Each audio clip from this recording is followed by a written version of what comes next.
How to use the Retopo Brush ZBrush for iPad quick tip? Let's go. To start the retopology process, the first thing we need to do is go into the brush system, go ahead to the letter R, and then pick Retopology. From here, you might notice at the top that it kind of looks like an IMM brush, and it has all these different albums, and that is because it has a patch system that we'll get into in a second. Before we start retopologizing, we just want to make sure that we have all the visible subtools that we desire. Once that's done, go ahead and press anywhere on the mesh you would like. And from here, it's going to ask you to go ahead and create a new retopo mesh. So press yes.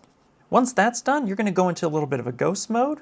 And from here, we can zoom in and we can start placing points exactly where we need it. What you'll notice is that the Retopo brush has two different brushes. The first brush is to go ahead and place points and move them around as needed. And the second brush is by pressing and holding spacebar, so we can hover over our points and click to have our faces. You can go ahead and adjust the different brush sizes by coming over to draw and dragging up and down for the first brush. And if we press and hold the spacebar, that will allow us to adjust the second brush. If I would like to quickly create a row of faces down a certain strip, all I need to do is press and hold the spacebar, click and drag until I get all the faces I would like, let go, and that creates a strip of faces really quickly. To extrude an edge, I just need to hover over an edge, press and hold Alt and drag out, let go, and that's going to create my first face. To extrude a point, just hover over the point, press and hold Alt and drag and let go to create that face.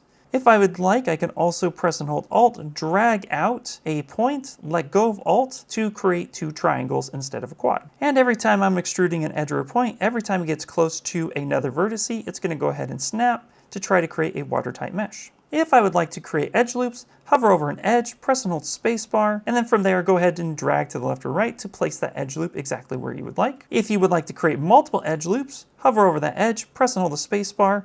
As you start placing that first edge, go ahead and let go of spacebar and drag to the left or to the right to create multiple edge loops. To use the patch system, go ahead and place a point anywhere you would like, grab the patch if you desire, press and hold Alt and drag out on the surface. It's going to go ahead and give you a preview of what it's going to look like. Once you let go and tap anywhere on the screen, it's going to go ahead and snap that mesh to the surface. Then from here, we can go ahead and reposition and continue retopologizing as needed. If you would like to relax the mesh, all you have to do is press and hold Shift, and you'll use the Retopo Smooth to relax it and snap to the surface. That's going to go ahead and cover it for this video, and we'll catch you in the next.